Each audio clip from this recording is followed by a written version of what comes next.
My name is Holger Henke. I currently serve on the board of the New Jersey Fulbright Association.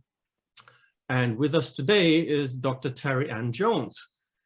Dr. Jones holds several degrees from the University of Miami and York University in Toronto. She has taught for many years at Fairfield University and is now a full professor in political science at Lehigh University in Pennsylvania. Apart from numerous articles in peer-reviewed journals, Dr. Jones has published 4 books. Her research has focused on various issues of international and domestic migration. For the purposes of our conversation here today, it's important to mention that in 2019, Dr. Jones pursued a Fulbright Scholarship, which she spent at the African Center for Migration and Society at the University of Witwatersrand in South Africa. So it is fair and appropriate to say that Dr. Jones truly represents and embodies global perspectives in her scholarship. So welcome, Terry. Thank you.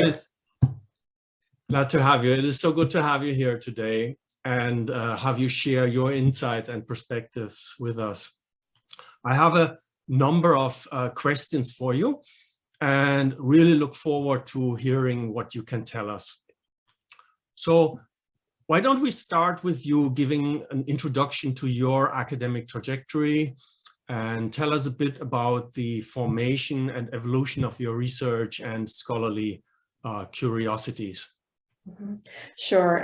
Thank you for having me, Holger. I'm really happy to be here and to share a bit about my experiences.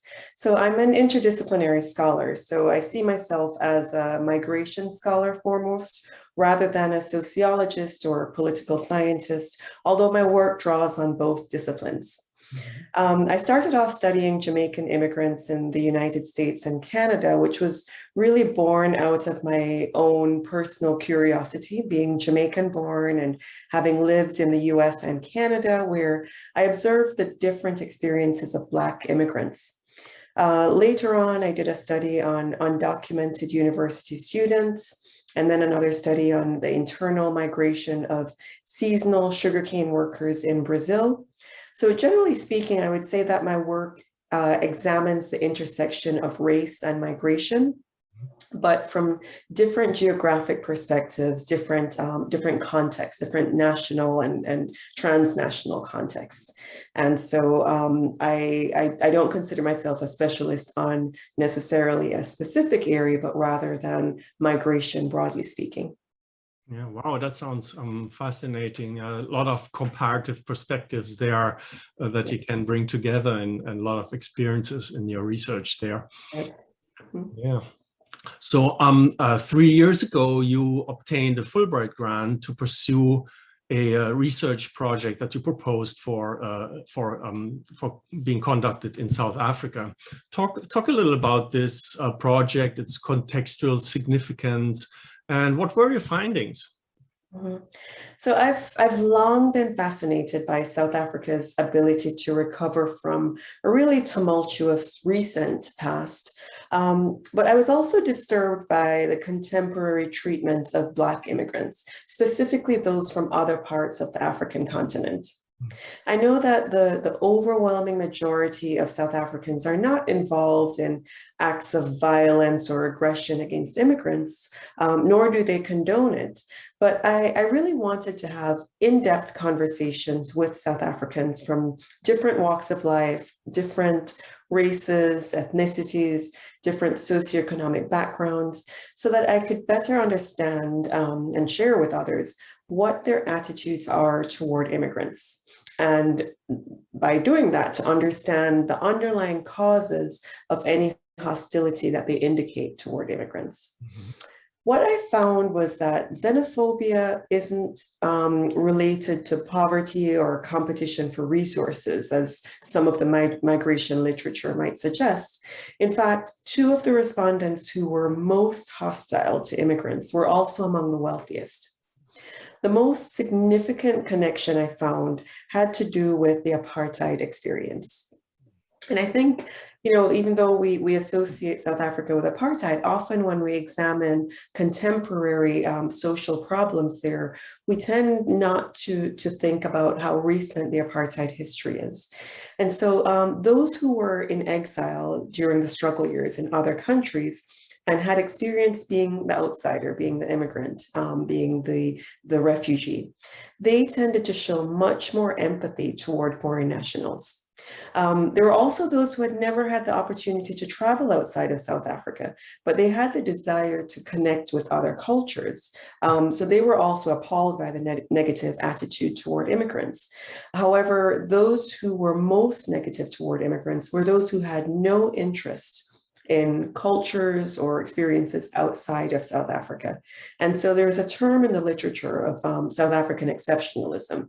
And I would say that those who had the most negative attitude toward immigrants really embraced this idea of South African exceptionalism, meaning that South Africa is better than other countries on the continent in their view.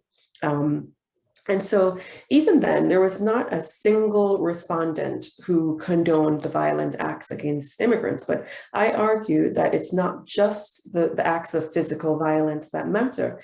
It's the underlying attitude that allow the country to be tolerant of them. And that's something that we also need to eliminate. Yeah. Sounds familiar there. And certainly South Africa is a complex and large society, more than most outsiders realize it is. I do recall also, as you're talking there, a student who was at the University of the West Indies when I was a student there in the 80s, who was from South Africa and claimed to be from the ANC and had been in exile, had been in then East Germany. So we had some very interesting conversations back then. So it's a fascinating society. I'm sure I've never been there though. Yes, it is interesting. Yeah. So I'm curious, have you taken any other observations or insights when while you were in South Africa during your time there? So my favorite thing about South Africa is this concept, this philosophy of Ubuntu. And it's something that I struggled to understand, let alone define, but it's very much an inherent part of South African culture. And essentially it means that we're all connected. Mm-hmm. So what affects you or hurts you also affects me. And so there is this idea of human connectivity. And I struggled with it because it's such a wonderful philosophy, but it seemed like a contradiction in a place where migrants are experiencing violence. And so it's one of the things that I'm trying to work through now that I'm trying to write up the findings. How do we reconcile hostility toward the other with this inherent embracing of other people? And so it's something I struggle with, but it's also it's one of the things I love most about South African culture. I was wondering if myself as an outsider, if I would face any hostility, and I never did. I was welcomed in every single context. Mm-hmm. Good. Yeah. I think I recall a CEO of a very big company,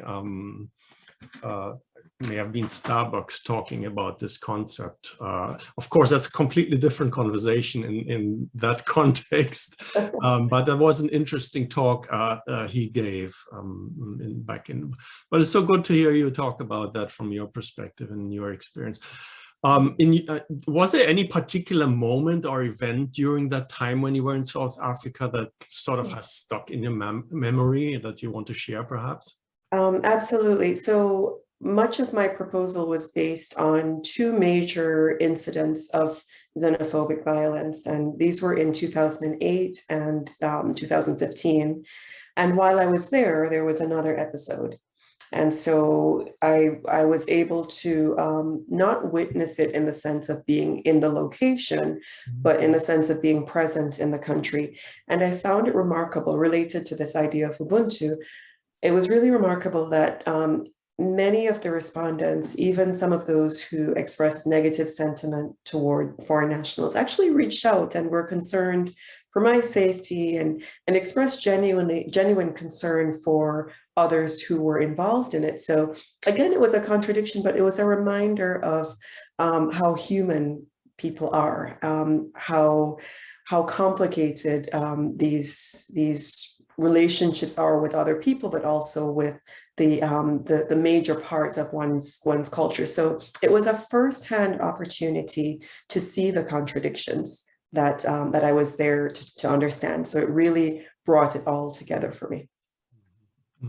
Wow.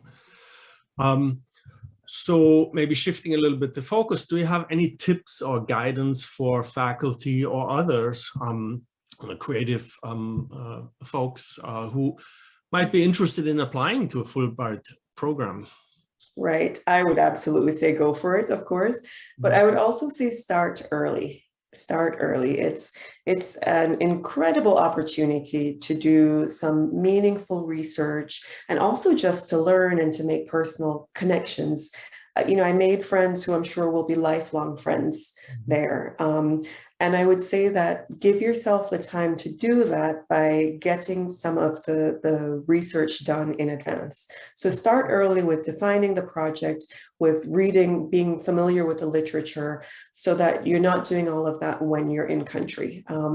I felt that as important as the research were the social connections, because that in those conversations, a lot of the issues that I was studying came up and a lot of ideas were brought to mind. And I would say, it's important as researchers to also give ourselves time just to experience the culture, to understand the people, to learn from every aspect of the experience. Mm-hmm.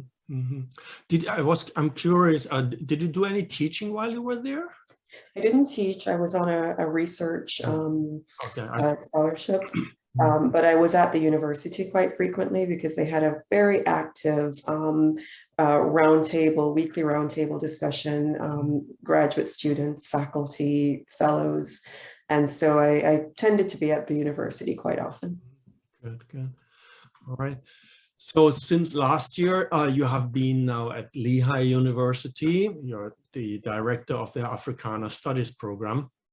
How will your perspectives and experience in Latin America, the Caribbean, North America, and Africa inform your teaching and programming for students who, I assume, are mostly steeped deeply in their US experience, where we are also looking at a particular historical and intense contemporary experience? Right.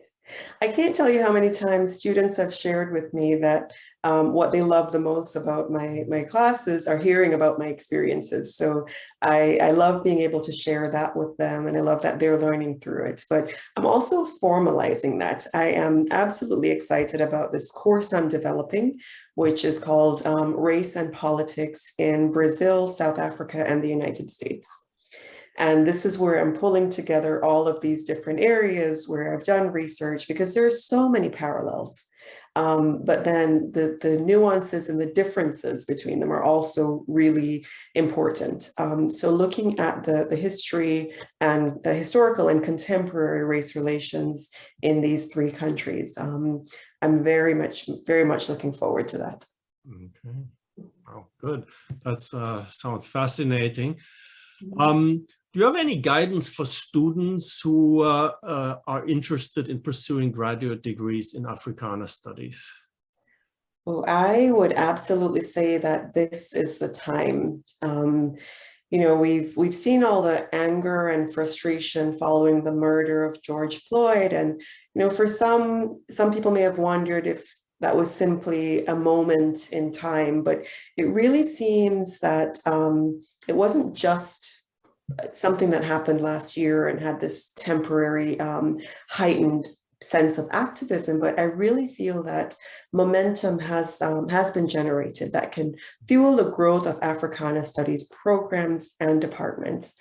I think this is a time when when young scholars, when people considering pursuing graduate studies in this field can recreate and redefine these programs. And I would really encourage them to consider the timing and to consider how they want to shape the future of these programs, because I think this is an opportune time to do so through research and through their scholarship. Yeah, and I imagine that there are real connecting points to, what's going on in society, what's going on in business, that you can actually utilize that background in Africana studies to, build a real career on and really put to work, so to speak. Absolutely. There are so many areas that Africana studies can touch. Climate change, of course, is a big topic right now. And when we think about the parts of Africa and the African diaspora that are most affected by climate change, it really ought to be a central part of these studies. And I often remind students as well who are going into other fields, who are in business and STEM fields, that these don't happen in isolation, that what we study in Africana studies is simply the lives of a major part of the world's population that should be very much integrated in all other academic fields. Absolutely, yeah. Well, Terry, thank you so much for spending time with us here today. It was fascinating to hear about your work. I wish we had more time, but I certainly wish you all the best for the academic year that's coming. And I'm sure your students are in for a treat. So thanks so much again, and I wish you have a great day. Thanks, Holger. Really appreciate that. Thank you for inviting me. Yeah.